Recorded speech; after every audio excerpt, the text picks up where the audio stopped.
Praise the Lord. ஹல்லேலூயா, ஹல்லேலூயா. இயேசுவுக்கே நன்றி, இயேசுவுக்கே ஸ்தோத்திரம். கிறிஸ்து பிரியமானவர்களே, இன்று மிகவும் ஒரு எளிதான சிந்தனைக்கு நாம் கடந்து செல்ல போகிறோம். சில நாளுகளுக்கு முன் ஒரு திருத்தலத்தில் வேலை செய்து கொண்டிருக்கின்ற ஒரு அருள் தந்தை, கொஞ்சம் வயதானவர், அந்த திருத்தலத்தில் பாவ சங்கீதனம் கேட்கின்ற பொறுப்பு தான் அவருக்கு. தினமும் நிறைய பேர் வந்து அவரிடத்தில் பாவர்க்கை செய்வார்கள். ஒரு நாள் அவர் என்னை பார்த்து சொன்னார், ஃபாதர், நிறைய மக்கள் பாவ சங்கீதனம் செய்ய வர்றாங்க. ஆனால் வர்றவங்களிலே நிறைய பேர் கேட்குற ஒரு கேள்வி உண்டு, ஃபாதர், எங்களுக்கெல்லாம் பாவம் செய்யணுன்ற எண்ணமே இல்லை ஃபாதர், ஆனால் என்னமோ தெரியல, எவ்வளவு வேண்டாம் என்று வைத்தாலும் பாவம் செஞ்சுட்டே இருக்கிறோம். பாவ சங்கீதனம் பண்ணி பண்ணி சலிப்பாயிருச்சு ஃபாதர். பாவ சங்கீதனம் பண்ண பிறகு பாவம் செய்யாமல் இருப்பதற்கு ஏதாவது ஒரு டெக்னிக் இருந்தால் கொஞ்சம் சொல்லிக் கொடுங்க ஃபாதர் அப்படின்னு பலரும் கேட்குறாங்க ஃபாதர் அப்படின்னு என்கிட்ட சொன்னாங்க. நிறைய பேரோட சந்தேகம் தான், பாவ சங்கீதனம் முடிந்தால் அதுக்கு மேலே பாவம் செய்யக்கூடாது, அதுக்கு ஏதாவது டெக்னிக் இருந்தால் சொல்லிக் கொடுங்க ஃபாதர். நீங்கள் இந்த யூடியூப்பில் எல்லாம் பிரசங்கம் கொடுக்குறீங்கல்ல, அதனால இந்த ஒரு பிரசங்கம் கொடுங்க, நிறைய பேருக்கு பயனுள்ளதாகும் என்று அந்த ஃபாதர் சொன்னதினால இன்னைக்கு என்னுடைய சிந்தனைகள் அதை பொறுத்ததாக, அதை குறித்ததாக இருக்கிறது. ஹல்லேலூயா, ஹல்லேலூயா. அன்பானவர்களே, இங்கே கூடியிருக்கிற யாருக்காவது, இல்லை ஆன்லைனில் இந்த மறைவுரை கேட்கின்ற யாருக்காவது பாவம் செய்ய வேண்டும் என்ற எண்ணமும் விருப்பமும் முடிவு எடுக்கின்றவங்க யாராவது உண்டா? காலையில் எழுந்திருக்கும் பொழுதே இன்னைக்கு நைட்டு தூங்குறதுக்குள்ள ஒரு 4 பேரு கூடயாவது சண்டை போட்டே ஆகணும், 2 பேரோட மண்டையாவது உடைக்கணும் அப்படி முடிவெடுத்து காலையில் எழுந்திருக்கிறவங்க யாராவது உண்டா? இல்லை ஏதாவது அண்ணன் முடிவெடுக்கிறது உண்டா? இன்னைக்கு நைட்டு தூங்குறதுக்குள்ள மூக்கு மூட்டை தண்ணி அடித்து வேஷ்டி கட்டி தலையிலும் கட்டி ரோட்டோரத்தில் வாய்க்காலில் விழுந்து கிடக்கணும் என்று நினைத்து முடிவெடுத்து வீடை விட்டு போகிற யாராவது இருக்காங்களா? குடிக்கவே மாட்டேன், தொடவே மாட்டேன்னு பொண்டாட்டி தலையிலும் பைபிள் எல்லாம் கை வச்சு சத்தியம் செய்கிறவங்க தான் அதிகம் பேரும். நைட்டு வரும்பொழுது எப்படி வர்றாங்கன்னு நமக்கு தெரியும். யாராவது நினைக்கிறது உண்டா, இன்னைக்கு நைட்டு தூங்குறதுக்குள்ள ஒரு 10 பேரை ஆளுக்கு 5 வச்சு ஒரு 50 கெட்ட வார்த்தையாவது கூப்பிட்டு தான் தூங்குவேன்னு முடிவெடுக்கிறவங்க யாராவது உண்டா? கெட்ட வார்த்தையை சொல்லக்கூடாதுன்னு நினைக்கிறாங்க, ஆனால் கெட்ட வார்த்தை வருது. என்ன பண்ண முடியுன்றீங்க? நம்ம எல்லாம் பரிசுத்தமாக வாழணும், எல்லாரு கூடயும் அன்புறவில் வாழணும், தூய்மையாக வாழணும், தாழ்ச்சியோடு வாழணும், இதெல்லாம் நம்முடைய விருப்பம் தான். ஆனால் நம்மால் முடிய மாட்டேங்குது. என்ன காரணம்? என்ன காரணம் என்றால் பைபிள் அதுக்கு காரணம் விளக்கம் சொல்கிறது. ரோம புத்தகம் 7வது அதிகாரம் 19வது வசனம் சொல்கிறது, நான் விரும்பும் நன்மை செய்வதில்லை, விரும்பாத தீமையே நான் செய்கிறேன். நான் விரும்புகின்ற நன்மை என்னால் செய்ய முடியல, நான் விரும்பாத தீமையே நான் செய்கிறேன். அதுக்கு காரணமாக பவுலடிகளார் தூயாவியல் நிரம்பி பைபிள் எழுதி வச்ச விஷயம் இதுதான். அவர் சொல்லுகிறார், காரணம் என் ஊனியல்பில் பாவம் குடிக்கொண்டிருக்கின்றது. இது இன்பில்ட் தான், டிஃபால்ட் செட்டிங் தான். உடம்புக்குள்ள பாவம் குடிக்கொண்டிருக்கு. எப்படி இந்த உலகம் உடலை இருக்கிறதோ அதே போல பாவமும் பாவத்துக்கு நம்மை ஈர்த்து கொண்டிருக்கிறது என்று பைபிள் சொல்லுது. அதனால யாருக்கிட்டும் கோபப்படக்கூடாது என்று முடிவெடுத்தாலும் கூட ஆட்டோமேட்டிக்கா கோபம் வருது. எந்த இச்சையான பாவம் நினைக்கக்கூடாது, செய்யக்கூடாது நினைச்சா கூட அது நம்ம தாக்குது. கொஞ்சம் கூட போதை அடிமத்தனத்தில் மூழ்கக்கூடாது நினைச்சா கூட போதையில் விழுந்துட்டு இருக்கிறோம். என்ன பண்ண முடியும்? நிறைய பேர் பாவர்க்கை செஞ்சு செஞ்சு செஞ்சு ஃபெட்டப்பானவங்க தான் நிறைய பேர். ஒரு சிலர் கேட்பாங்க, ஃபாதர் எதுக்கு ஃபாதர் பாவ சங்கீதனம் பண்ணணும்? செஞ்சு முடிச்சு வெளியே வந்தா மறுபடியும் அதே செய்ய போறோம், அப்புறம் எதுக்கு பாவ சங்கீதனம் பண்ணணும்? அதனால நீ பாவர்க்கையே செய்யறது இல்லை அப்படி சொல்ற நல்ல அறிவாளிகள் நிறைய பேர் நான் பார்த்துருக்கிறேன். அவங்கள நினைக்கிறது என்னன்னு கேட்டால், ஒரு தடவை பாவர்க்கை செஞ்சால் அதுக்கு மேல பாவமே வரக்கூடாது என்று நினைக்கிறாங்க. எப்படி? சுவிட்ச் ஆஃப் பண்ண உடனே லைட் ஆஃப் ஆகிற மாதிரி, சுவிட்ச் ஆஃப் பண்ண உடனே ஃபேன் நிற்கிறது மாதிரி, பாவ சங்கீதம் முடிந்த உடனே பாவமே வரக்கூடாது. இது எப்படின்னு கேட்டால், காலையில சுத்தமா குளிச்ச பிறகு வாழ்க்கையில ஒருபோதும் நம் உடம்புல அழுக்கு வரக்கூடாது, குளிக்க கூடாதுன்னு முடிவெடுக்கிற மாதிரி இருக்கு. ஒரு தடவை துவைச்சு இஸ்திரி போடுற ட்ரெஸ்ஸு அது கிளியற வரைக்கும் மறுபடியும் அழுக்காக கூடாது, துவைக்க கூடாது, இஸ்திரி போடக்கூடாதுன்னு முடிவெடுத்த மாதிரி உண்டு. காலங்காத்தால குளிச்சு ஏசி ரூமுக்குள்ள கதவு மூடி ஒரு காற்றோ தூசியோ வராது ரூமுக்குள்ள உட்காந்து வேலை செஞ்சா கூட 24 மணி நேரம் ஆகுறதுக்குள்ள நமக்கு என்ன தோணுது? மறுபடியும் குளிக்க தோணுது. தோணுதா இல்லையா? தோன்றவங்க மட்டும் கையசைச்சா போதும், தலையாசிச்சா போதும். தோணுதா இல்லையா? தோணுது. அதுக்காக நம்ம சகதியில் பொருள்றோமா? சேர் எடுத்து உடம்பில் அப்பி விடுறோமா? இல்ல. அழுக்காக கூடாதுன்னு நினைச்சு வாழும் பொழுது கூட 24 மணி நேரத்துக்குள்ள போறதுக்குள்ள இந்த உலகத்தில் வாழும் பொழுது மறுபடியும் உடம்பில் அழுக்கு வருது, மறுபடியும் குளிக்க தோணுவது போல. ஒரு போட்ட துணி இஸ்திரி துவைச்சு இஸ்திரி போட்டு காய போட்டு இஸ்திரி போட்டு போட்ட ட்ரெஸ்ஸு 1-2 நாள் போட்ட பிறகு மறுபடியும் துவைக்க தோணுவது போல இந்த உலகத்தில் வாழும் பொழுது பாவம் செய்ய வேண்டாம் என்று நினைத்து வாழ்ந்தால் கூட பார்க்கின்ற பார்வைகள், கேட்கின்ற வார்த்தைகள், சிந்திக்கின்ற சிந்தனைகள், உடலில் வருகின்ற உணர்வுகள் இதெல்லாம் நம்மை பாவத்துக்குள்ளாக்கும். அப்போ அதனால அடிக்கடி குளிப்பது போல, அடிக்கடி துவைப்பது போல, அடிக்கடி பாவர்க்கு செய்வதும் நமக்கு தேவை என்று நாம் அறிந்து கொள்ள வேண்டும். ஹல்லேலூயா, ஹல்லேலூயா. அதனால பாவம் வந்து கொண்டே இருக்கும். பாவம் நம்முடைய ஊனியபில் உண்டு. நாம் பாவத்துக்கு அடிமைப்பட்டிருக்கிறோம் என்று சொல்லும் பொழுது அதுக்காக பாவத்தை தவிர்ப்பதற்கான எந்த முடிவுகளும் எந்த முயற்சிகளும் செய்ய வேண்டாம் என்று அர்த்தம் கிடையாது.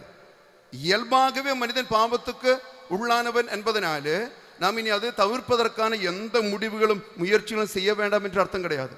நம்மால் முடிந்த வரைக்கும் பாவத்தை தவிர்த்து வாழ்வதற்கான சில முயற்சிகள் நாம் எடுக்க வேண்டும். அப்ப என்னென்ன செய்தால் பாவத்தை தவிர்க்க முடியும்? இதுதான் நம்ம இன்னைக்கு சிந்திக்க போகிறோம். ஒரு 3-4 ஸ்டெப்புகள் பைபிள் நமக்கு சொல்லி தருவதை நம்ம பார்க்கலாம். யாராவது பாவத்தை தவிர்த்து ஓரளவுக்கு கடவுளுக்கு உரிய பிள்ளைகளாக வாழ விருப்பம் உள்ளவர்கள் யாராவது இருந்தால் அவர்களுக்காக ஒரு 3-4 பாயிண்டுகள் இந்த பைபிள் நமக்கு சொல்லி தருவதை நான் உங்களோட பகிர்ந்து கொள்ள போகிறேன். ஃபர்ஸ்ட் வழி என்னவென்று கேட்டால், பாவத்தை தவிர்ப்பதற்காக நாம் செய்ய வேண்டிய ஃபர்ஸ்ட் முயற்சி என்னவென்று கேட்டால், பைபிள் சொல்லுது ஆழமான விருப்பமும் தெளிவான முடிவு நமக்கு வேணும். என்ன ஆழமான விருப்பம்? பாவத்தை விட்டு விலக வேண்டும் என்ற ஆழமான விருப்பம், அது விட்டு விடுவதற்கான தெளிவான முடிவுகள் நாம் எடுக்க வேண்டும். பைபிளிலே லூக்கா நற்செய்தி 19வது அதிகாரத்திலே சக்கேயுவை நாம் பார்க்கிறோம். சக்கேயு வரி தண்டுபவருக்கு தலைவன், லஞ்சம் வாங்கி கொண்டிருந்தவன், ஊழல் நடத்தி கொண்டிருந்தவர், கட்ட பஞ்சாயத்து, வசூல் ராஜா, அப்படியே பயங்கரமா பணம் சம்பாதிச்சு வச்ச மனுஷன். அவனுக்கு ஒரு ஆழமான விருப்பம். என்ன விருப்பம்?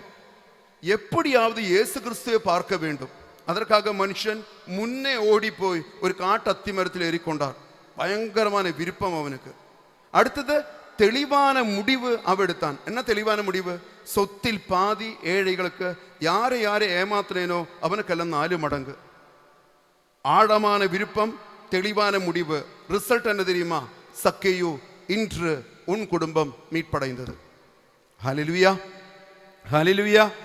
ஆழமான விருப்பமும் தெளிவான முடிவுகள் நம்ம எடுக்க தொடங்கினால் பல பாவமும் நம்மை விட்டு விலகும், நமக்கு மீட்பு கிடைக்கும், வாழ்வு கிடைக்கும். லூக்கா 15வது அதிகாரத்திலே ஊதாரி மகன் பன்றிக்குழியில் இருக்கிற நேரம் வரைக்கும் அவனுக்கு எந்த விருப்பமும் கிடையாது, எந்த முடிவும் கிடையாது. இருக்கிற பணம் எல்லாம் ஊதாரித்தனமா செலவு பண்ணி என்ஜாய் பண்ணி வாழ்ந்த ஒரு வாலிப மகன் பன்றிக்குழியில் இருந்து பட்டினி கிடக்கும் பொழுது அவனுக்கு ஒரு ஆழமான விருப்பம். என்ன விருப்பம்? இந்த பன்றிக்குழி விட்டு போக வேண்டும், இந்த பாவக்குழி விட்டு போக வேண்டும். 2வது தெளிவான முடிவு. என்ன தெளிவான முடிவு?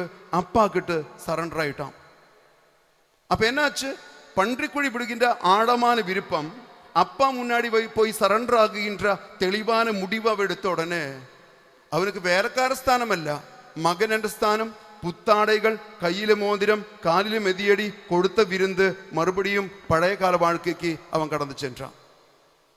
ஹல்லேலூயா, ஹல்லேலூயா. இயேசுவுக்கே நன்றி, இயேசுவுக்கே ஸ்தோத்திரம். தெளிவான முடிவு, ஆழமான விருப்பம் நம்முடைய வாழ்க்கையை மாற்றும். என்னிடத்தில் அண்ணன் ஒரு நிகழ்ச்சி சொன்னார். ஒரு நாளைக்கு அவருடைய 3 ஃப்ரெண்ட்ஸ் வந்தாங்க வீட்டுக்கு.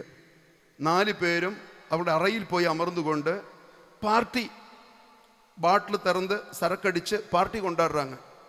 வறுவல் ஊறுகாய் எல்லாம் வச்சு கொண்டாடிட்டு இருக்கிறாங்க. அவர் 5 வயசு பையன் கதவு திறந்து வந்துட்டு சொன்னாப்பா, கிண்டர் ஜாய் வாங்கணும், காசு கொடுங்கப்பா. அக்காவும் நானும் போய் கிண்டர் ஜாய் வாங்கணும். கிண்டர் ஜாய்னு சொன்னால் தெரியுமா உங்களுக்கு? சாக்லேட்டு அப்போவே அந்த காலத்தில் அதுக்கு 35 ரூபா ஒரு கிண்டர் ஜாய்க்கு. அப்போ கிண்டர் ஜாய் வாங்கணும். யாருக்கு? எனக்கு அக்காவுக்கும். அக்கா தம்பியை தூது விட்டுருக்காங்க. அக்கா பணம் வாங்கிட்டு வர சொன்னாங்க, கிண்டர் ஜாய் வேணும். அப்போ சொன்னாங்க, தம்பி நாங்கள் மீட்டிங்கில் இருக்கிறோம், கிளம்பு, அப்புறமேட்டு பேசலாம். அனுப்பி விட்டாங்க. 10 நிமிஷம் முடிஞ்சிச்சு. பையன் மறுபடியும் வந்தான். அப்பா கிண்டர் ஜாய் வாங்கினப்பா, காசு கொடுங்க, மீட்டிங் முடியலையா? அப்பா சொன்னாங்க, நான் ஏற்கனவே சொல்லியிருக்கிறேன், அடிக்கடி சாக்லேட் சாப்பிடக்கூடாது, உடம்புக்கு நல்லதல்ல, உடம்பு கெட்டு போயிடும். எப்பப்போ வேணுமோ நாம வாங்கி கொடுப்பேன், நீ அடம் பிடிச்சி கேட்கக்கூடாது போ அப்படி சொன்னாங்க. பையன் திரும்பி போயிட்டான்.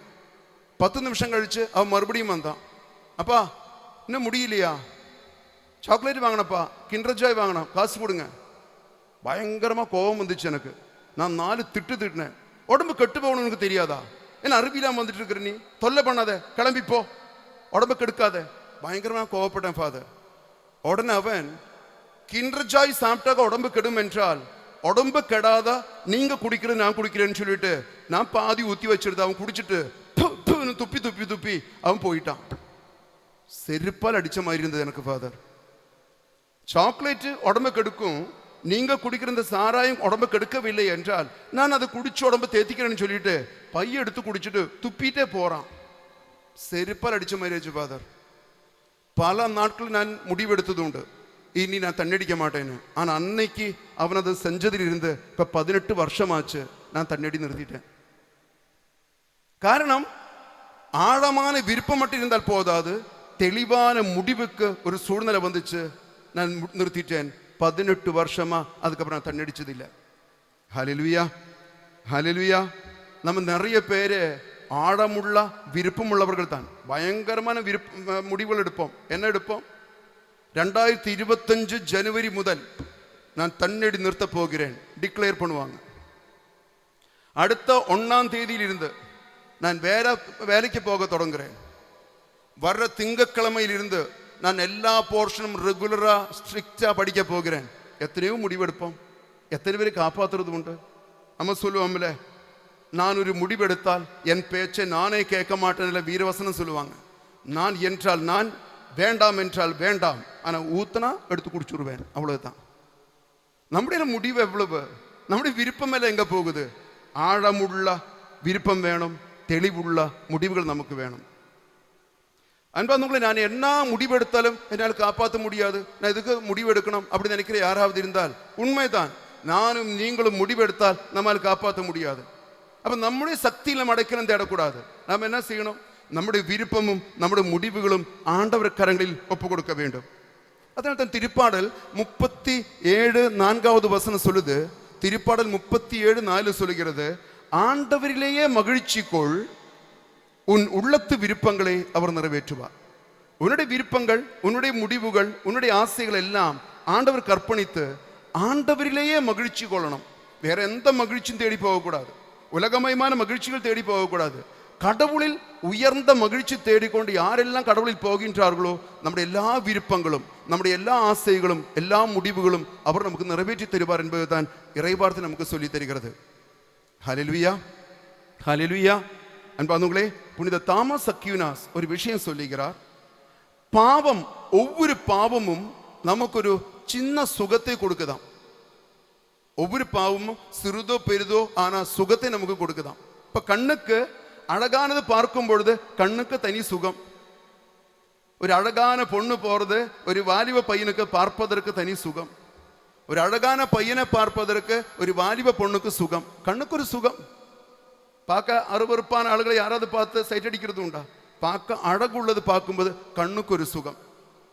காதுக்கு யாராவது புத்திமதி சொல்றது நமக்கு சுகமா தோணுது உண்டா? எரிச்சலா தோணும். பிரசங்கம் கேட்கறது அருவருப்பா தோணும். ஆனா அதே நேரத்தில் பிரசங்கம் பிடிக்காதவங்க, புத்திமதி பிடிக்காதவங்க யாராவது சொல்றாங்கன்னு வச்சுக்கோங்களேன், விஷயம் தெரியுமா உனக்கு? எனது பக்கத்து வீட்டு பொண்ணு இருக்குல்ல, ஆமா. மாடியில் பையன் இருக்கிறான்ல, ஆமா. அப்படி இன்ட்ரெஸ்ட் அதிகமாயிருச்சு, ஆமா அப்படின்னுருவோம். அவங்க 2 பேரும் ஒன்னா உட்காந்து ஜெபமால சொல்லிட்டு இருக்கிறாங்க. அப்படி சொன்னாக்கா சி போ அப்படின்னுவோம். அந்த 2 பேரும் ஓடி போயிட்டாங்கன்னு சொன்னா அப்படியே மேட்ரு. எப்போ எப்படி 1008 கேள்வி கேட்போம். காதுக்கு சில பாவங்கள் இன்பம் கொடுக்கும், வாய்க்கு சத்தமா ஜெபிக்க நமக்கு சந்தோஷம் கிடைக்குமா? மற்றவளை பற்றி புகழ்ந்து பாராட்டி பேச நமக்கு சந்தோஷம் கிடைக்குமா? அப்பெல்லாம் வாய் திறக்காதவங்க மற்றவங்களை திட்டட்டும், கெட்ட வார்த்தை பேசட்டும், என்ன சவுண்டு, என்ன வேகம், தற்பெருமை பேசட்டும், என்ன சுறுசுறுப்பு. அப்போ ஒவ்வொரு உறுப்பும் சந்தோஷம் கொண்டாடுகிறது பாவம் செய்யும் பொழுது. அப்போ அதனால ஒவ்வொரு உறுப்பும் அதனோட பாவம் செய்யும் பொழுது சந்தோஷம் அனுபவிக்கிறதுனால ஆட்டோமேட்டிக்காக ஒவ்வொரு உறுப்புக்கும் பாவம் செய்ய தோணும். ஏன்னா கண்ணுக்கு பாவம் செய்யும்போது சந்தோஷம் கிடைக்குது, காதுக்கு பாவம் செய்யும்போது சந்தோஷம் கிடைக்குது, வாய்க்கு பாவம் செய்யும்போது சந்தோஷம் கிடைக்குது. ஒவ்வொரு உறுப்புக்கும் பாவம் செய்யும்போது சந்தோஷம் கிடைக்கிறதுனால பாவம் செய்வதற்கு அதற்கு ஏக்கம் வரும். அப்போ தாமஸ் அக்வினாஸ் என்ன சொல்றாரு தெரியுமா?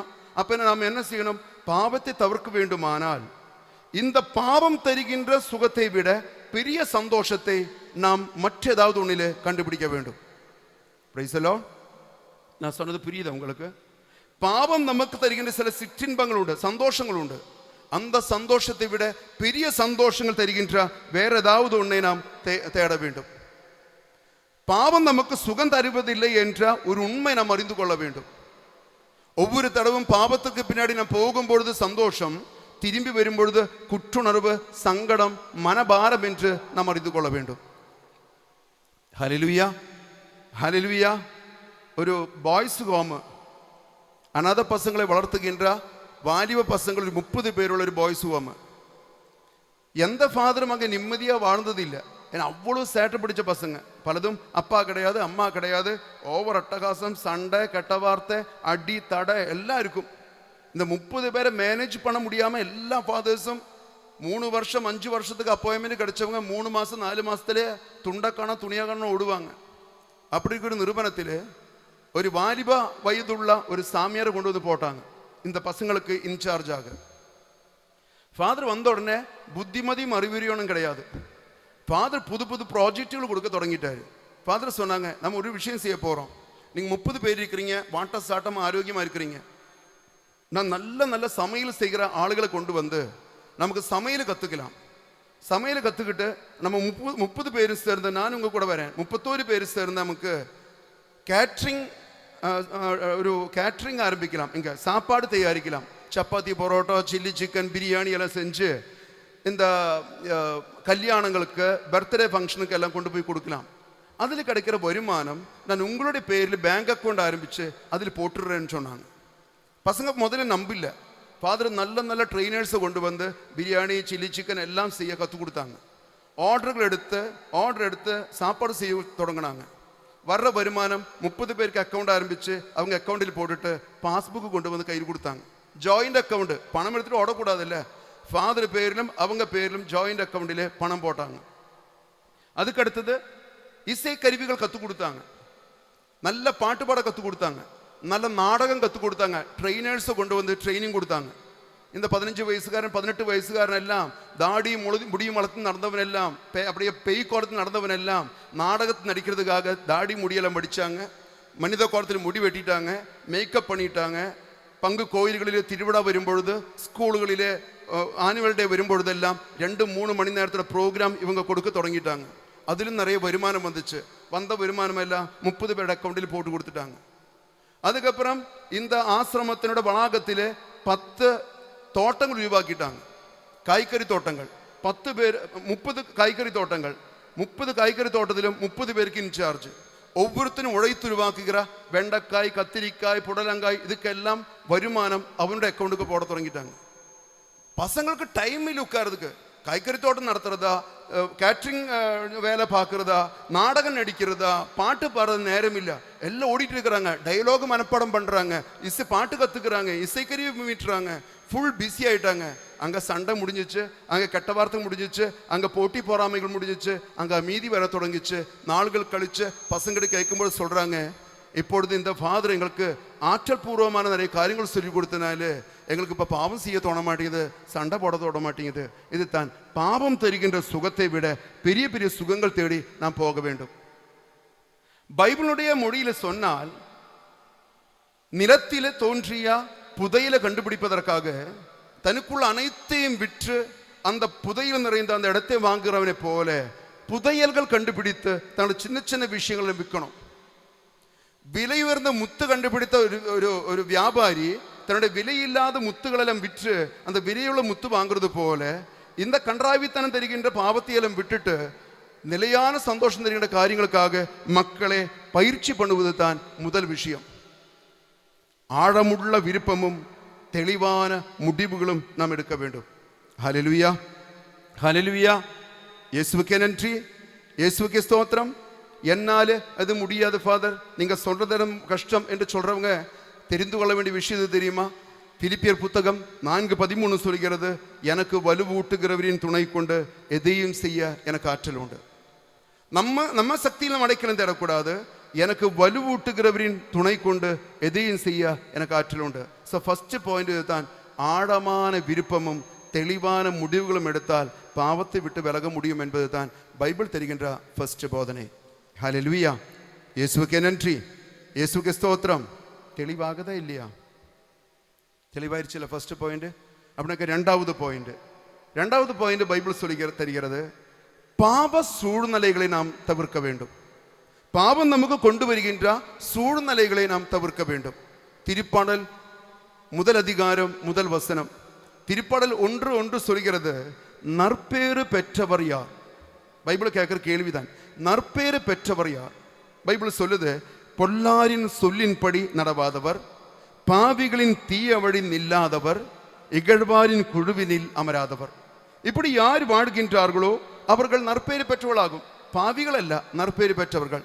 பாவம் வருகின்ற வழிகள் தவிர்க்க வேண்டும், பாவம் உருவாக்குகின்ற நபர்களை தவிர்க்க வேண்டும், பாவம் தருகின்ற பொருட்களை தவிர்க்க வேண்டும். அப்பொழுது நற்பேறு பெற்றவர்களாக வாழ முடியும். அதனால தான் 1 கொரிந்தியர் 15:33 சொல்லுது, நீங்கள் ஏமாந்து போக வேண்டாம். பைபிள் சொல்லுது, நீங்கள் ஏமாந்து போக வேண்டாம், தீய நட்பு நல்லொழுக்கத்தை கெடுக்கும். நீ நல்லவனாக இருந்தால் கூட தீய நட்பில் போய் மாட்டிட்டீங்கன்னா தீய நட்பு நல்லொழுக்கத்தை கெடுக்கும். யூதாஸ் இயேசு கிறிஸ்து கூட 3 ஆண்டுகள் நடந்தவன், பணப்பை கையில் இருந்தவன். ஆனா அவன் என்ன பண்ணிட்டான் தெரியுமா? இயேசு கிறிஸ்து கூட பணி செய்து கொண்டிருந்த காலத்திலேயே அவ்வப்போது டைம் கிடைக்கும் பொழுது யூத சங்கத்துக்குள்ள போய் உட்கார்ந்து அவர்களோடு கலந்துரையாட தொடங்கிட்டாங்க.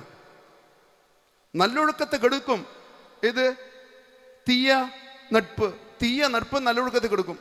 அவன் யூத சங்கத்தில் போய் உட்கார தொடங்கினான். யூதாஸுக்கு யூதாஸோட பலவீனம் என்னன்னு தெரிஞ்சிருந்துக்கணும். பைபிள் என்ன சொல்லுது தெரியுமா? யோவான் 12:6 பைபிள் இப்படியாக சொல்கிறது, யூதாசு ஒரு திருடனாக இருந்தான். பணப்பையில் போட்டது அவன் திருடி கொண்டிருந்தான். யூதாசுக்கு தெரியும் பணம் அவனுக்கு ஒரு வீக்னஸ் என்று தெரியும். அப்ப என்ன செஞ்சிருக்கணும்? இப்படிப்பட்ட நல்லொழுக்கம் கெட்ட மக்கள் கூட போய் இருந்திருக்க கூடாது. யூத சங்கத்தில் போய் உட்கார்ந்தாங்க.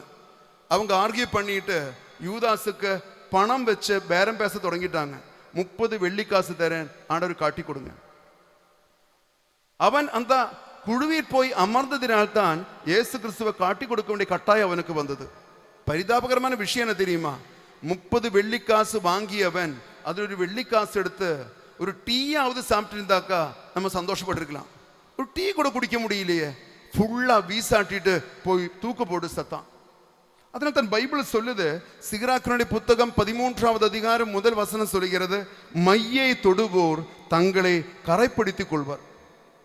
மைய தொட்டவன் எவனாவது கையில் கரையிலாம் இருக்காது, மைய தொடுகிறவன் தன்னை கரைப்படுத்திக் கொள்கிறான். அப்ப மைய தொடாத அளவுக்கு வாழ்வது தான் பாவத்தை விட்டு விலகுவதற்கான ஒரு வழி.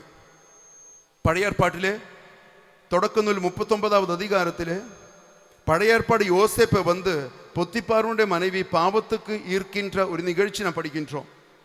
ரொம்ப நாளாகவே பொத்திபாருடைய மனைவிக்கு நல்லொரு வாய்ப்பு ஒத்து கிடைச்சாக்கா இந்த யோசேப்பு கூட பாவம் செய்ய வேண்டும் என்ற ஒரு விருப்பம் இருந்தது.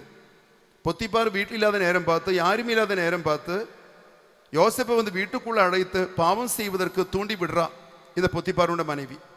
இந்த காலத்தில் எத்தனையோ அண்ணன்மார்கள் லேடிஸு பின்னாடி ஒரு பாவத்துக்கு வாய்ப்பு கிடைக்குமான்னு சொல்லி லோன் அலைகிற காலத்தில் பொத்திபாருடைய மனைவி வாய்ப்பு இங்கே கொடுக்குறாங்க. வேற யாராவது இருந்தாக்க நல்லா யூஸ் பண்ணியிருப்பாங்க. பொழைக்க தெரியாத பார்ட்டி. அவன் என்ன பண்ணிட்டான்? என் கடவுள் முன்னாடி இவ்வளவு பெரிய பாவத்தை செய்யலாமா என்று நினைச்சிட்டு கேட்டுட்டு ரூமு விட்டு ஓடுறான். அப்ப அவன் என்ன பண்ணிட்டான்? கோட்டில் பிடிச்சு இழுத்தான், மேலுடையில் பிடிச்சு இழுத்தாங்க. மனுஷன் என்ன பண்ணிட்டான்? மேலுடைய கழட்டி விட்டுட்டு ஓடி போயிட்டான். அதான் பைபிள் சொல்லுது, சீராக்கினுடைய புத்தகம் 21:2 சொல்கிறது, பாம்பை கண்டு ஓடுவதை போல நீ பாவத்தை விட்டு ஓடு. சூழ்நிலைகளை நீ தவிர்த்துக்கொள். பாம்பை கண்டு ஓடுவதை போல நீ ஓடணும், பாவத்தை கண்டு ஓடணும். அப்பொழுது பாவத்தை தவிர்க்க உன்னால் முடியும். புனித அகஸ்டினாரு தன்னுடைய வாலிப வயதிலே கார்த்தேஜ் நகரத்தினுடைய எல்லா பாவத்திலும் மூழ்கி வாழ்ந்த மனுஷன். இறைவார்த்தை படித்து மனமாற்றம் அடைந்து இயேசு கிறிஸ்துவை ஆண்டவர் மீட்புரமாக ஏற்றுக்கொண்ட பிறகு ஒரு நாள் அகஸ்டின் கார்த்தேஜ் நகரம் வழியாக போய்கொண்டிருக்கிறார். பழைய கஸ்டமர்ஸ் எல்லாம் கூப்பிட்டாங்க, லேடிஸ் எல்லாம் கைத்தட்டி கூப்பிட்டாங்க, அகஸ்டின் நாங்கள் இங்கே ஃப்ரீயாக தான் இருக்கிறோம், வர்றியா கூப்பிட்டாங்க. அகஸ்டின் திரும்பி நின்று சொன்னாங்க, பழைய அகஸ்டின் இறந்து விட்டான், இது புதிய அகஸ்டின், இவன் உங்களை தேடி வரமாட்டான். നമ്മുടെ പഴയ അഗസ്റ്റിനുകളെല്ലാം ഇറന്നു വിടണം, പുതിയ അഗസ്റ്റിൻ തോന്നണം. പാപത്തിനുടെ സൂழ்நிலைகளை നാം തവിർക്കണം. அப்பொழுது ஒரு புதிய வாழ்க்கை வாழ்வதற்கு, பாவத்தை தவிர்த்து வாழ்வதற்கு நமக்கு ஆசீர்வாதம் கிடைக்கும். பழைய ஒரு தமாசு கேட்டிருக்கிறீங்கல்ல, வேலைக்காரன் முதலாளியோட ரூமுக்குள்ள வந்தான். வரும்பொழுது ரூமுக்குள்ள ஒரே துர்நாற்றம். முதலாளி கேட்டாங்க, டேய் நீ குளிக்கலடியான்னு கேட்டாங்க. நான் குளிச்சுட்டேன் சார். ட்ரெஸ் மாத்தலையா? மாத்திட்டேன் சார். அப்போ என்னடா அந்த துர்நாற்றம் அப்படி கேட்பாங்க. அப்படி தேடி தேடி பார்க்கும்பொழுது தான் தெரியுது, காலில் போட்ட சாக்ஸ் ஒரு வாரமாக போட்டதுனால அது நாறுது. முதலாளி சொன்னாங்க, டே கழட்டி போட்டுட்டு வாடா. அவன் திரும்பி போகிற வழியிலே முதலாளிக்கு ஒரு பரிதாபம். அவர் ஷெல்ஃபில் இருந்து புதிய 2 சாக்ஸ் எடுத்து கொடுத்து, இது போட்டுட்டு நீ வா அப்படி சொல்லி அனுப்பிட்டாங்க. அவன் வெளியே போய் பழைய சாக்ஸ் கழட்டி புது சாக்ஸ் போட்டு ரூமுக்குள்ளே வந்தான். வந்தவர் புதுசு போட்டுட்டியான்னு கேட்டாங்க. அவன் கால் உயர்த்தி காமிச்சான், அதை போட்டுட்டு முதலாளி அப்படி சொன்னாங்க. ஆனால் 2 மினிட் முடிஞ்சோன்னா மறுபடியும் பழைய ஸ்மெல்லு. கேட்டோம், என்னடா ஸ்மெல்லுன்னு போகவே இல்லையா? காலு கழுவி தான் போட்டியா? காலு கழுவி தான் போட முதலாளி. அப்புறம் என்ன ஸ்மெல்லு அப்படி கேட்டாங்க. அப்போ அவன் சொன்னான், பழைய 2 சாக்ஸ் நான் பாக்கெட்டில் வச்சுக்கிறேன் அப்படி சொன்னாங்க. இன்னைக்கு பலரும் பாவத்தை விட்டுட்டாங்க, ஆனால் சூழ்நிலைகளை ஃபுல்லாக இன்னும் கலக்கவில்லை. ஒரு பொண்ணு காதல் விட்டுட்டா, வேறொருத்தனை மேரேஜ் பண்ணிட்டாங்க. இருந்தாலும் காதலன் கொடுத்தா ஒரு கிஃப்റ്റുம் காதலனுடைய ஃபோன் நம்பரும் கையில் வச்சுட்டு இருந்தா. திருமணம் முடிஞ்சு 8 ஆண்டுகள் ஆயிடுச்சு. கணவன் மனைவிக்குள்ள சின்னொரு அபிப்பிராய வித்தியாசம், மனசங்கடம், சண்டை, அப்படியே சோகமாக உட்காந்துட்டு இருக்கிறாங்க. பழைய காதலன் கொடுத்த கிஃப்ட் கொஞ்ச நேரம் பார்த்துட்டா, அவரோட நம்பரும் ஞாபகம் வந்தது. மொபைல் நோண்டி கண்டுபிடிச்சாங்க, ஃபோன் பண்ண ஆரம்பிச்சாங்க. அன்னைக்கு ஆரம்பிச்சு தான் தன் இதுவரைக்கும் கட்டி காத்த தன்னோட குடும்ப வாழ்க்கையை உடைந்து போகும் அளவுக்கு தகாத தொடர்புகளிலும் உறவிலும் அவள் போய் மாட்டிட்டா. பலரும் தியானம் முடிச்சு ஊருக்கு போவாங்க, தண்ணடி நிறுத்துவாங்க. ஆனால் முன்னாடி வாங்கி வச்ச பாட்டில்கள் இன்னைக்கு ஃப்ரிட்ஜில் தான் இருக்கும். கெஸ்ட் வந்த ஊற்றி கொடுக்கறது வச்சிருப்பாங்க, மறுபடியும் பாவத்துக்கு போகும். பலரும் தியானம் முடிச்சு பாவ சங்கீதம் முடிச்சு போறாங்க. போன பிறகும் mobile, touch screen, laptop, computer எல்லாம் ரூமுக்குள்ள பாதுகாப்பாக வச்சுக்கிறாங்க. நடுராத்திரிகளில் எப்போ வேணாலும் மறுபடியும் சோதனை வரலாம், பாவத்தில் விடலாம். சமீப காலத்தில் ஒரு சகோதரி தியானத்துக்கு வந்தாங்க. தியானத்துக்கு வந்துட்டு எங்கிட்ட சொன்னாங்க, ஃபாதர் நான் இவ்வளவு நாள் ஒரு நிறுவனத்தில் நைட் டியூட்டி தான் செஞ்சுட்டு இருந்தேன். நான் இப்போ 2 வாரம் முன்னாடி நைட் டியூட்டி நான் விட்டுட்டு வந்துட்டேன், வேலை விட்டு வந்துட்டேன். நான் கேட்டேன், என்ன காரணம்னு கேட்டேன். அந்த அம்மா சொன்னாங்க, நைட் டியூட்டிக்கு வேலைக்கு போகிறேன்னு சொல்லிட்டு அங்கே போனால் நடக்கிறது நைட் டியூட்டி அல்ல ஃபாதர், நான் நிறைய பாவத்துக்குள்ளாய் கொண்டிருக்கிறேன். அப்போ எனக்கு தோணுச்சு, இந்த வேலையும் வேண்டாம், அது தருகின்ற பொருளாதாரம் எனக்கு வேண்டாம், வேலையை விட்டுடலாம். நான் விட்டுட்டு வந்துட்டேன். முதல்ல ஒரு தியானற்றம் பண்ணணும், அதுக்கப்புறம் பாவ சங்கீதனம் பண்ணணும், அதுக்கப்புறம் தெய்வீக பிள்ளையாக மாறிய பிறகு வேற எங்கேயாவது வேலை தரணும் ஃபாதர், இந்த பாவ வாழ்க்கை எனக்கு வேண்டாம். உள்ளுக்குள்ள பயங்கரமான சந்தோஷமும் அந்த அம்மா மேலே பயங்கரமான ஒரு பாராட்டக்கூடிய ஒரு எண்ணமும் எனக்கு வந்துச்சு. சூழ்நிலைகளை தவிர்த்தால் பாவம் நம்மை விட்டு போகும். 2வது விஷயம், ஹல்லேலூயா, இயேசுவுக்கே நன்றி, இயேசுவுக்கே ஸ்தோத்திரம். ஃபர்ஸ்ட் ஆழமுள்ள விருப்பமும் தெளிவான முடிவும் வேணும். 2வது சூழ்நிலைகளை தவிர்க்கணும். இது 2 போதுமா? போதாது. 3வது ஒன்று பைபிள் சொல்லி தருகிறது, அதுதான் ஜெபமும் ஒருத்தல் முயற்சிகளும் நாம் ஆரம்பிக்க வேண்டும். ஜெபமும் வேண்டும், ஒருத்தல் முயற்சிகளும் வேணும். காரணம் என்ன? பைபிள் சொல்லுகிறது, மத்தேயு நற்செய்தி 17வது அதிகாரம் 21வது வசனம் சொல்லுகிறது, பாவத்தை விட்டு விலகுவதற்கு பைபிள் சொல்லி தருகிற போதனை தானது. இவ்வகை பேய் இறை வேண்டலினாலும் உபவாசத்தினாலும் அன்றி வெளியேறாது. இவ்வகை பேய் இறை வேண்டலினாலும் நோன்பினாலும் அன்றி வெளியேறாது. எவ்வகை பேய்? எல்லா விதமான பாவம் உருவாக்குகின்ற பேய்களும் சாத்தானுடைய சூழ்ச்சிகள் நம்ம விட்டு வெளியேறணுமா? இறை வேண்டலும் வேணும், நமக்கு நோன்பும் வேணும். அப்பொழுது தீய சக்திகள் நம்ம விட்டு விலகும்.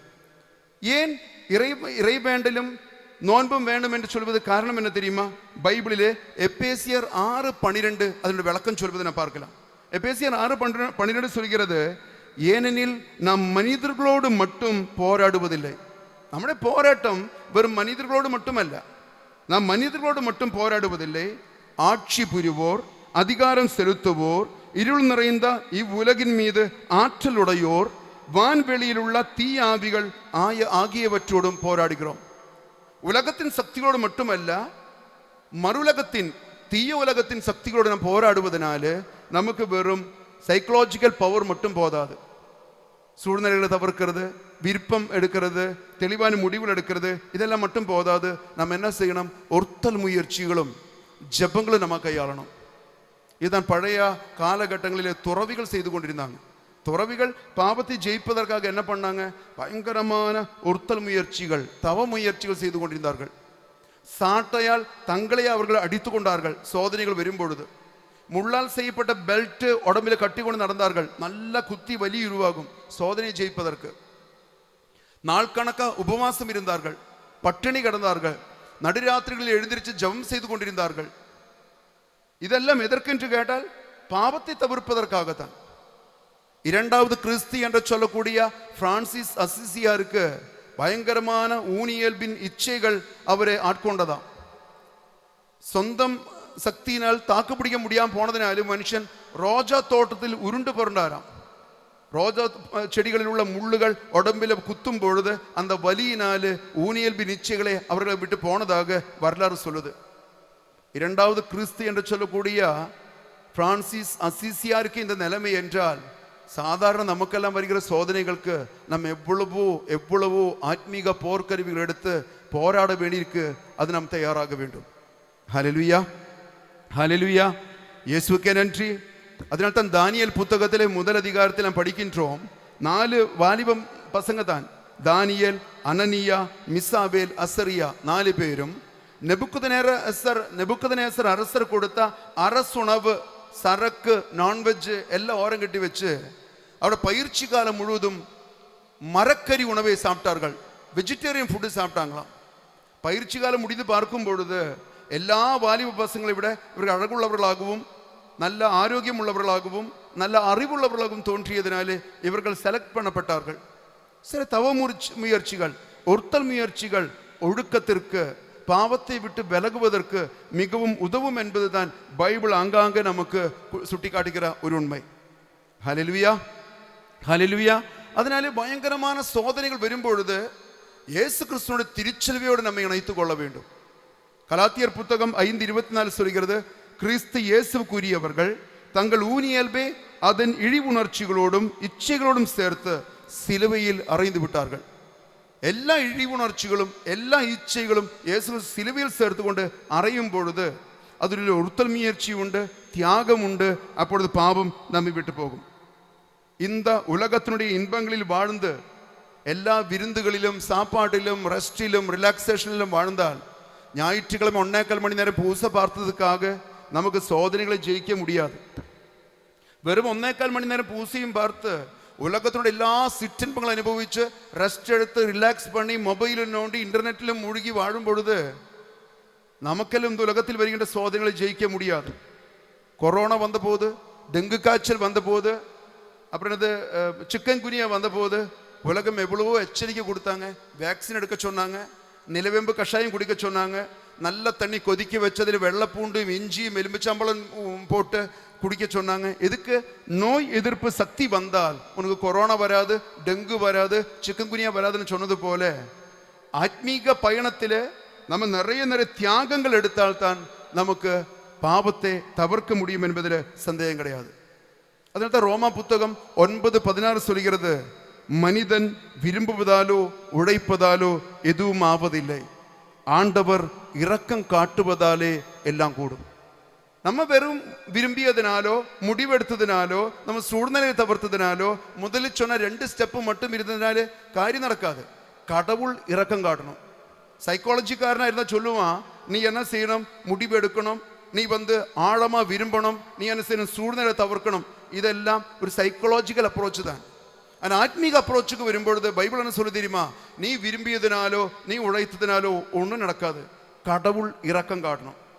கடவுள் இரக்கம் காட்ட வேண்டுமான நம்ம என்ன செய்யணும், கடவுளுக்கிட்டு தாழ்ச்சியோடு ஜெபிக்க தொடங்கணும். பாவத்தில் விழுந்தால் ஆண்டவர் எனக்கு வல்லமை கொடுங்கன்னு சொல்லி ஜெபிக்க தொடங்கும் பொழுது நமக்கு பாவத்தை விட்டு விலகிற சக்தி கிடைக்கும். எங்க இருக்கு உதாரணம் எங்க இருக்குன்னு கேட்டால், தாவீது ஊரியாவின் மனைவி கூட பாவம் செய்தான். தாவீது ஊரியாவின் மனைவி கூட பாவம் செய்தான். செய்து முடித்து அதை பற்றி உணர்வு அவனுக்கு வந்த உடனே அவன் ஆண்டவர் அருகில் போய் உட்கார்ந்து கதறி எழுகின்ற ஒரு திருப்பாடல் உண்டு. திருப்பாடல் 51. அவன் ஆண்டவர்கிட்ட போய் சொல்ற விஷயம் உண்டு. ஆண்டவரே, என் பாவம் எப்போதும் என் கண்முன்னே நிற்கின்றன, எல்லா பாவமும் என் கண்முன்னே நிற்கின்றன. என் தாய் என்னை பாவத்தோட கருத்தாங்கினாள். ஆண்டவர், உமது ஈசோப்பினால் நீ என்ன கழுவணும். என்னால் கழுவி தூய்மைப்படுத்த முடியாது, நீ ஈசோப்பினால் என்ன கழுவணும். வெண்பனியிலும் வெண்மையாக நீ என்ன மாற்றணும். ஆண்டவரே, புதுப்பிக்கும் ஆவியே, உறுதி தரும் ஆவியே, நீ எனக்குள்ள திருப்பி தரணும். உன் முன்னிலிருந்து என்னை தள்ளிவிடக்கூடாது. சொல்லி சொல்லி சொல்லி அழுறான். எதுக்கு? மறுபடியும் பாவத்தில் விழாமல் இருப்பதற்கு. தாவீதோட வாழ்க்கையில ஒரு முறை ஊரியாவின் மனைவி கூட மட்டும்தான் பாவம் செய்தான். இப்படி கதறி ஜெபிச்சதுனால அடுத்த வாய்ப்புகளில் இருந்து ஆண்டவர் அவனை காப்பாற்றியதான் வரலாறு சொல்லுகிற உண்மை. ஹல்லேலூயா, ஹல்லேலூயா. இயேசுவுக்கே நன்றி, இயேசுவுக்கு ஸ்தோத்திரம். நமக்கு சாத்தான் கொடுத்துட்டு தப்பான எண்ணம் என்ன தெரியுமா, தியானம் எல்லாம் முடிச்சு போயிட்டு 1 வாரம் 2 வாரம் 1 மாதம் 1.5 மாதம் எல்லாம் நல்ல தூய்மை காத்து ஜெபம் செய்து பக்தியோட கடவுள் பிள்ளையா வாழ்வோம். 1 மாதம் 1.5 மாதம் முடிச்சு ஏதாவது ஒரு பாவத்தில் மாட்டிக்கொண்டால், ஒரு ப்ளூ ஃபீலிங் பார்த்துட்டோம், ஒரு சுயன்பத்தில் மாட்டிட்டோம், ஒரு ஓரினச்சேருக்கு மாட்டிட்டோம், ஒரு சரக்கு 2 கட்டிங்ஸ் அடித்தோம் அப்படின்னாக்க நம்ம நிறைய பேர் நினைக்கிறது, நான் கெட்டு போயிட்டேன், இனி எனக்கு ஜெபிக்க தகுதி இல்லை, கடவுள் முகத்திலே பார்க்க முடியல, இனி நான் ஜெபிச்ச பிரயோஜனம் இல்லை, இனி என்ன செய்யணும். சாத்தான் சொல்லி தருவான், நீ எவ்வளவு முயற்சி பண்ணாலும் முன்னுக்கு வர முடியாது, அதனால என்ன செய்யலாம், நீ அடுத்த பாவ சங்கீதனம் வரைக்கும் புகுந்து விளையாடு அப்படி சொல்லிட்டு அவன் அனுமதி கொடுப்பான். அப்ப ஜெபம் போயிருச்சு, கடவுளை தேடுறது போச்சு. அப்ப குற்றுணர்வு, சங்கடம், பயம், பாரம், மறுபடியும் மறுபடியும் மறுபடியும் செஞ்ச பாவத்தில் முழுக தொடங்கிட்டோம். சமீபத்தில் ஒரு வாலிப மகன் அவ்வப்போது சோகத்தூர் ஆசிரமத்தில் வந்திருந்து பரிந்துரை ஜெபம் செய்து கொண்டிருந்தவர் எனக்கு ஒரு மெசேஜ் விட்டான். ஃபாதர், என்னால் சில நாட்களாக அங்கே ஜெபிக்க முடியவில்லை, காரணம் நான் பாவத்தில் மூழ்கி வாழ்ந்துட்டு இருக்கிறேன், எனக்கு அதனால ஆண்டவர் அருகில் ஜெபிக்கிற தகுதி எனக்கு இல்லை அப்படி சொல்லிட்டு மெசேஜ் விட்டான். இவங்களெல்லாம் நினைக்கிறது பாவம் செஞ்ச பிறகு கடவுள் நம்ம துரத்துவார் அப்படி நினைக்கிறாங்க. நீ எவ்வளவுக்கு எவ்வளவு பாவம் செய்கிறாயோ அவ்வளவுக்கு அவ்வளவு ஆண்டவர் நாடி வரணும்.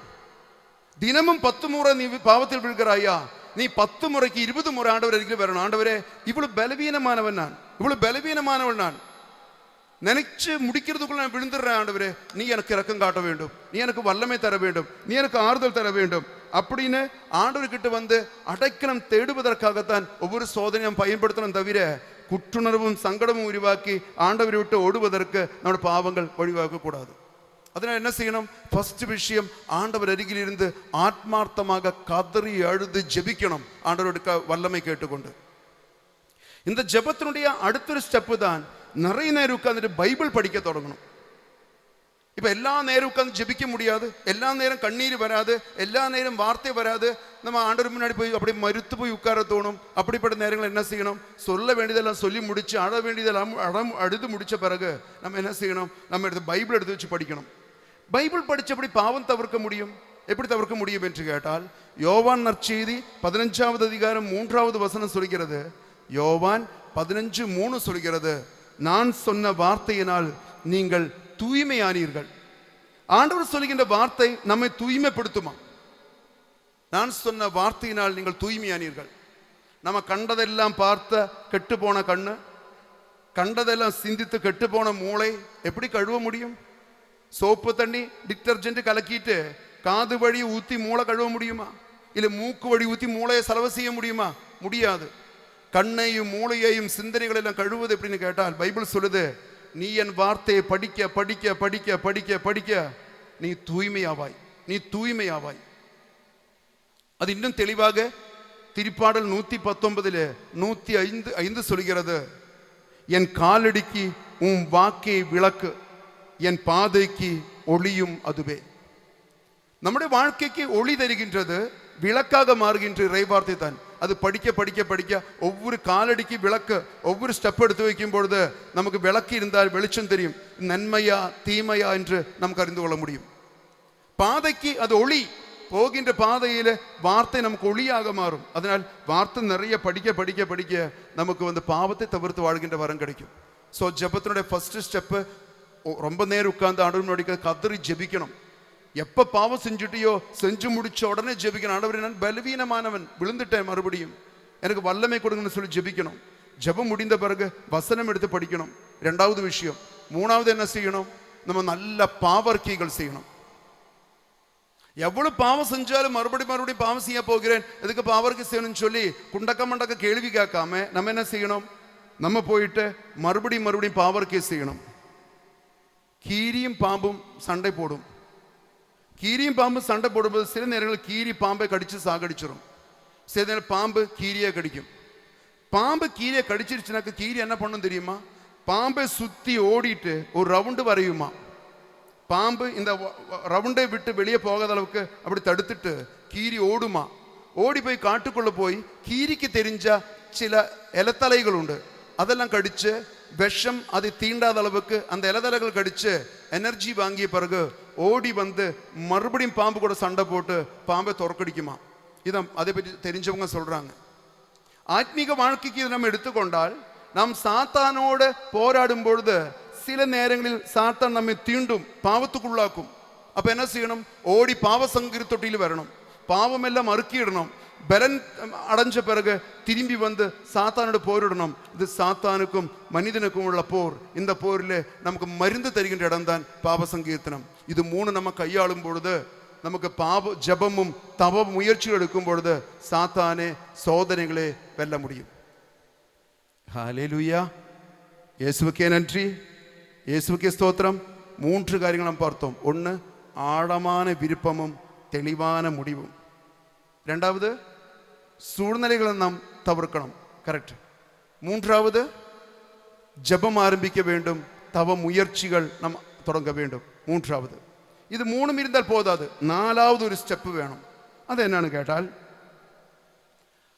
ஆக்கப்பூர்வமான செயல்பாடுகள் நாம் கையாள வேண்டும். பாவத்தை விட்டு விலகுவதற்கு விரும்பிட்டேன், முடிவெடுத்துட்டேன் போதாது, சூழ்நிலையை தவிர்த்துட்டேன் போதாது, ஜபம் தொடங்கிட்டேன், ஒருத்தல் முயற்சி ஆரம்பிச்சேன் போதாது. இனி என்ன வேணும்? ஆற்றல் பூர்வமாக நம்முடைய நேரம், காலம், ஆரோக்கியம் எல்லாம் நம்ம ஆற்றல் பூர்வமான காரியத்துக்காக ஒதுக்க தொடங்கணும். பைபிள் சொல்லுது, 1 பேதுரு 5வது அதிகாரம் 8வது வசனம் சொல்கிறது. 1 பேதுரு 5:8 சொல்கிறது, உங்கள் எதிரியாகிய அலகை யாரை விழுங்கலாம் என கர்ஜிக்கும் சிங்கம் போல் தேடி திரிகிறது. சாத்தான் கர்ஜிக்கும் சிங்கம் போல யாரை விழுங்கலாம் என்று நினைத்து தேடி திரிகிற நேரத்தில் ഒരുത്തൻ ആഴമുള്ള വിരുപ്പത്തോടും முடிவெடுத்து பாவத்தை தவிர்த்து சூழ்நிலை தவிர்த்து ஜபமும் பண்ணி அப்படியே தனியா தவமுயற்சி பண்ணிட்டு இருந்தால் சாத்தான் இப்படி லேசியாக அப்படி சோர்ந்து போயிருக்கிறவனை பார்த்து அதிகமான சோதனை கொடுக்க தொடங்குவான். பயங்கரமான சோதனை கொடுப்பான். காரணம் என்ன? பைபிள் சொல்லுது, மத்தேயு 12:43-45 வசனம் சொல்கிறது, ஒரு தீய சக்தி ஒரு இடத்தை விட்டு போனால் கொஞ்ச நாள் பாலைவனத்தில் எல்லாம் அலைஞ்சு திரிஞ்ச பிறகு திரும்பி வந்து பார்க்குமா. அந்த இடம் தூய்மையாக்கப்பட்டு காலியாக கிடக்கிறது பார்த்தால் அவன் என்ன பண்ணுமாம்? போயிட்டு அதை விட மோசமான 7 பேரை கூட்டி கொண்டு வந்து அங்க வாசம் செய்யுமா. இடம் காலியாக கிடந்தால், சுத்தமாக கிடந்தால், அங்கு வெற்றிடம் இருந்தால் நிரப்புமா 7 பேரை கூட்டி கொண்டு வந்து. அப்ப இது காலியாக கிடந்ததான் அவன் வருவான். நம்ம அப்ப என்ன செய்யணும்? நம்ம பாவத்தை தவிர்த்த பிறகு ஆற்றல் பூர்வமான வேலைகள் நம்ம ஆரம்பிக்க வேண்டும். இதான் பைபிளில் சமாரியாக்காரி பெண்மணியை நாம் பார்க்கிறோம். அவள் என்னைக்கு ஆண்டவர் இயேசு கிறிஸ்து அறிந்து கொண்டாலோ பானை கீழே வைத்து ஓடனவள் தான். ஊரூராக ஓடி சென்றாள். ஒரு நாளைக்கு 10, 20, 25 பேர்கிட்ட பேசி கன்வின்ஸ் பண்ணிட்டு அவங்கள ஆண்டவர்கிட்ட கொண்டு வந்தாங்க. கை வச்சு ஜெபிச்சு நோய்கள் நீக்கிட்டாங்க, பேய்கள் ஓட்டிட்டாங்க, கவுன்சிலிங் கொடுத்துட்டாங்க, இறைவார்த்தை வழங்கிட்டாங்க. அன்னைக்கு மாலையில் இந்த 25 பேரை கொண்டு போய் வீட்டில் விட்டுட்டாங்க. அடுத்த நாள் அடுத்த 20 பேரை கண்டுபிடிச்சிட்டாங்க, கொண்டு வந்தாங்க, திருப்பி கொண்டு போய் விட்டாங்க. அடுத்த நாள் அடுத்த 35 பேரை கண்டுபிடிச்சாங்க, கொண்டு வந்தாங்க, ஆண்டவரை பார்க்க வச்சாங்க, திருப்பி கொண்டு விட்டாங்க.